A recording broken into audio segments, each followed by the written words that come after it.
So skillful communications can help so much in a family system, the intimate relations in the family, and also in the workplace. Today's topic is mutual consent. Now, why would consent and communications matter? I think for a lot of people, when I bring up even the idea of consent in the realm of communications, it takes them a while to shift their minds over. So since I have seen that already very commonly, I'm going to start at the building blocks. We're going to start at the base, build up to understand, how does consent in communications matter? And what are the skills for that? How is consent one of the skillful communications? Mutual consent. So all parties involved consent. We often think of consent as something, fortunately, it's talked about a lot in our society, consent for intimate relations or consent for touching someone's body. Those kinds of things have become popular to talk about and hear about, and that's great. When we think about consent for communications, it could sound like a bit too far, a bit too strange. So let's start at the baseline. Think about yourself. This is always one of the best ways in, right, to understanding a situation is think about yourself. Think about yourself in the middle of your thoughts. Let's say it's first thing in the morning and you're thinking about how to navigate a hard weather day. Something's off with the weather. You had plans that you're going to have to adjust. You have children going off to school and you're going to have to navigate if school opens or doesn't open. So just as an example, it's early in the morning and you are full of process in your own mind. Now, of course, you understand that there's other people in the house. There's your partner, there's the kids, there's the dog, there's the cat, there's the parakeet, whatever it is. Of course, you know that, and you know that other people are around that will have other needs and other thoughts. But when somebody comes to talk to you about something without your consent, in a moment where you're filled with ideas and planning and emotions about what's going on and maybe not even enough sleep last night, not any moment is good for you to get involved in this communication. If your boss happened to have a loudspeaker that could come down into your house and say, I need you to take care of the green contract today, it would feel like an imposition. And this is what I'm trying to set up is often communications go poorly just because the whole communication in that moment and that way was an imposition. Let's review that again. Very often communications go poorly just because, before you even get to the topic or how you articulated it, very often communications go poorly just because the way, the time, place of the communication was an imposition to the other or others involved. So when I say think about yourself, think about how many different situations, how many different times of the day somebody asking for your engagement with their idea, an outside idea, an outside need coming into your realm is an imposition. And you might wish it weren't, and you might understand theoretically that, well, that's your partner, that's your kid, that's your dog who needs to communicate, that's your boss. You might even be a very kind person that understands that your responsibilities are not just to yourself.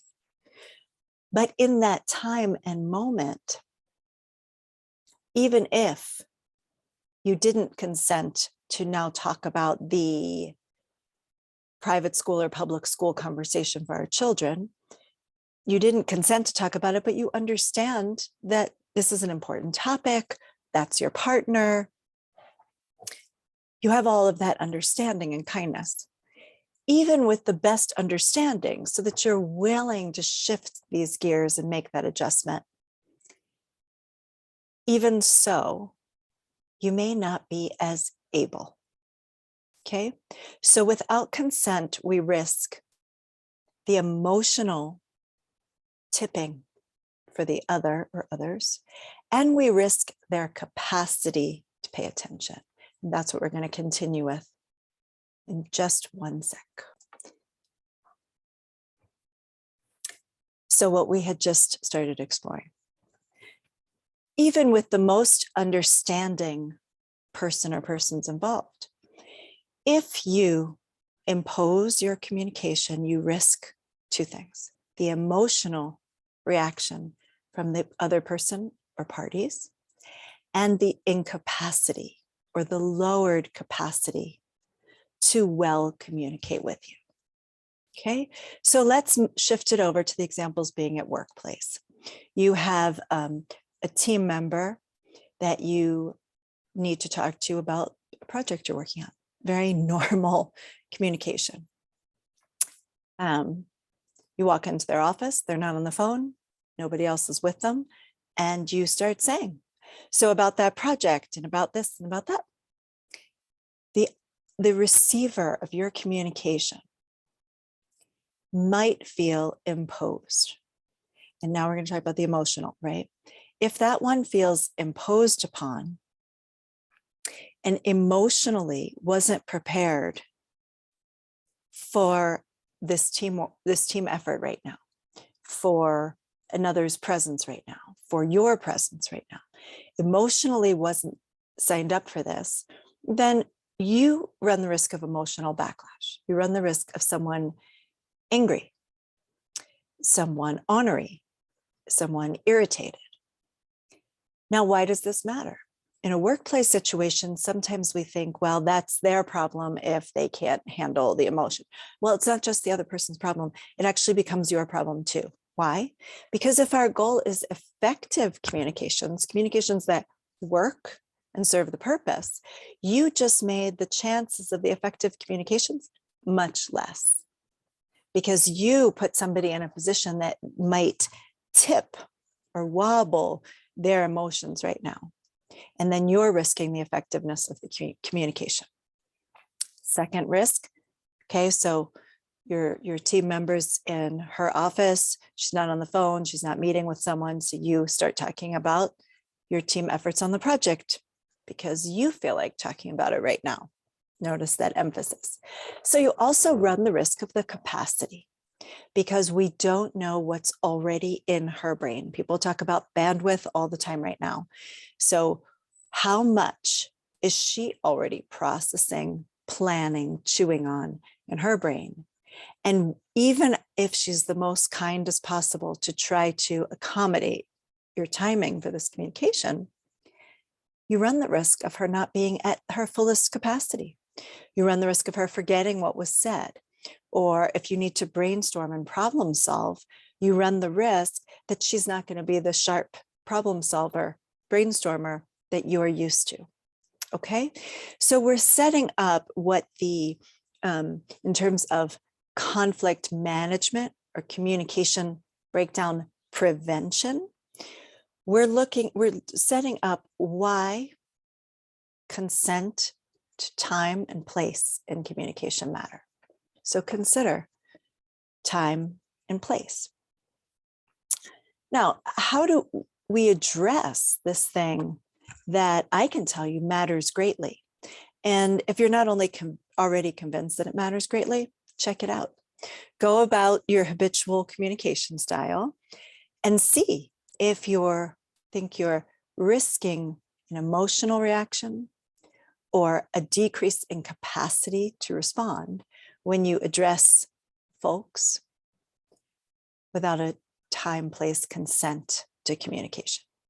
So if I've confused anyone at this point about what does time, place, consent look like, let's step over there for a second. I've already tried to share with you why it matters. What does it look like? It's really as simple as, let's take the workplace, walking into someone's office and saying, I'm eager to talk to you about this project. Let me know when you're ready. I'll be over there. It's really very simple. Like the strategy, the methodology, it's really very simple. I'm eager, so I can make my statement. I feel time pressure. so-and-so called and is asking me to give an answer. So this is priority for me. You can put yourself up front. In fact, it's a good idea to be transparent. What is going on for me? Give that information to the other. I would really like to move on this soon. Let me know where and when. At least start there. If you feel like you're not getting an adequate response from the other, that's another story. And that's another toolkit of skillful communications. Once you feel somebody's not responsive to your request for consensual time, place communication. Okay. So if that's what you're thinking, which is, I can't leave it so open, let me know when you're ready, because then they'll never get back to me. If you have that premonition or prediction, another toolkit, be happy to share with you at another time. But starting off, because here's the thing, the way a communication is initiated is very often a predictor of the journey the communication will go through. The initiation of a communication matters a lot when your goal is skillful, effective, smooth sailing communications. So at the initiation, mutual time and place. Again, let's go on with what does that look like? Let's pull it back to if you're in an intimate relationship, a home-based intimate relationship, family. So it's really very much the same skill. Let's say everyone's home, it's lunchtime, there's bustle, there's sandwich making, there's a lot going on, and it occurs to you that this discussion about public school or private school, or this discussion about the family vacation needs to be had. It's not done. We don't know what we're doing, right? It occurs to you. The very first thing to do is to recognize, oh, this is occurring to me. This is in my mind now.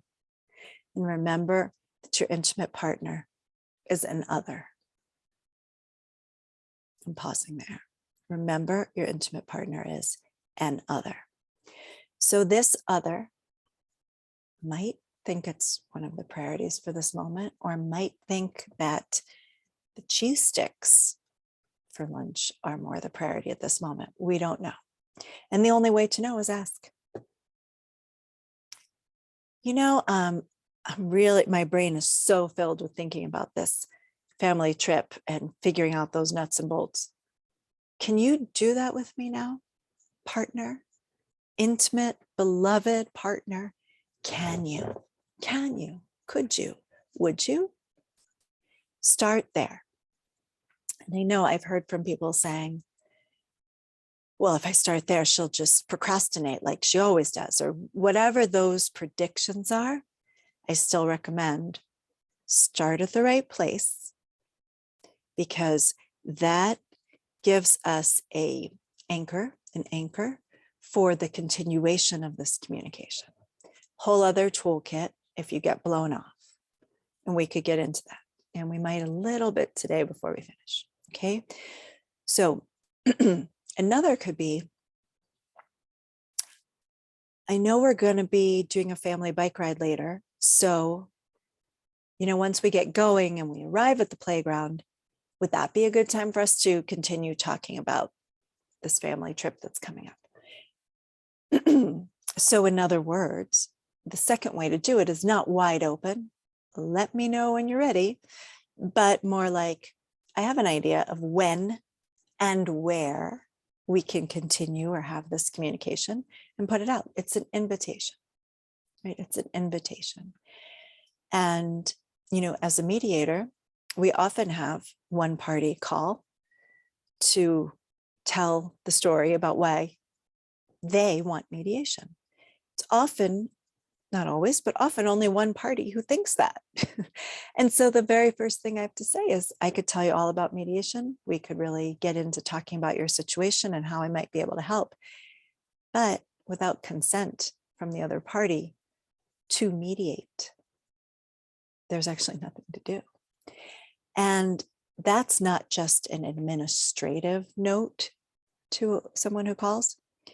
That's also the premise that any mediation could start on to anticipate it would go well. We have to start with everybody is here at this time and this place to be facilitated in a mediation meeting. And if there isn't that amount of I am here coming from each party, we run more risks, I'd say, than even possible gain of the mediation process. So same for your at-home communications. If there's anything you need to communicate, here's the rule of thumb, outside of this moment. This moment, is it cheese sticks or pretzels? Whatever this moment is. If there's something on your mind about your job, about money, about the kids' well-being, about schooling, about parenting, these larger communications that you want to go well, but I also want to say you need them to go well. It's dear to you that these communications go well. With intimate partnership, communications about how the intimate partnership is going. If you're feeling trust, if you're feeling secure, if you're feeling that it's getting enough attention, if you want to go dancing or you want to go to dinner, whatever those things are that are outside of this moment, but they're going through your head that I need to talk to her about, I need to talk to her about. Give it a try.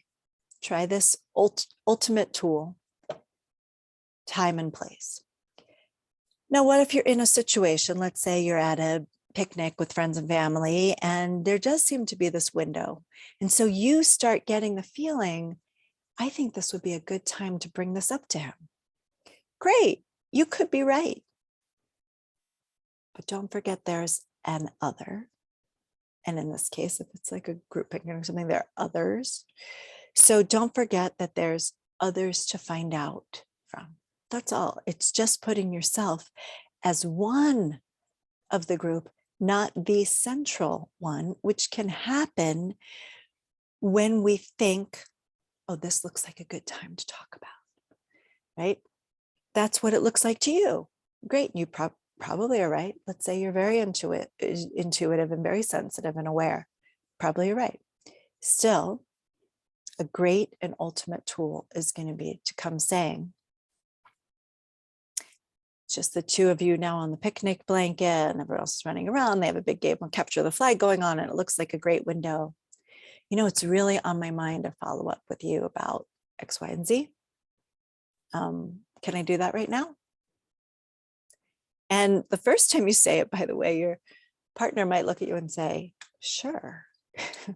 And that's okay. That means if the other is a little thrown off, that means you actually got a kind of attention and a kind of agreement that you really want at the outset. Now, if anybody's still with us, I want to use a few minutes to say why I bring this topic to a lunchtime mini webinar topic. Why do in my list of topics to talk about, this one, mutual consent, is at the top of a list. When you get to mediation and family mediation and workplace mediation, you're often at the last possibility before surrendering your issues to a judge or an arbitrator. And this is the last step to try to do it here together. And in a family mediation setting, where there are children involved, assets and debt, or any of the above, in a family mediation setting where there's stuff to work out in order to separate, we need these skills in order to separate that are the same skills we actually needed in order to stay together. And this is why I offer Stay Together Better mediation. I'm going to say this again. The same skills you need to correctly separate and divide is the same skill you needed before that would have helped stay together better. And one of them is mutual consent. when we get to a mediation for divorce, there are often people coming saying, well, here's my list of what we need to talk about. Here's my list of what we need to talk about. And the lists don't jive. One person really wants to talk about child support amount, and the other person is satisfied with the financial arrangements and doesn't want to talk about the child support amount. They want to talk about visitation. Well, in order to proceed in mediation, we need mutual consent to the topics of communication. We can't force one party. We in mediation, the judge can, that's another story.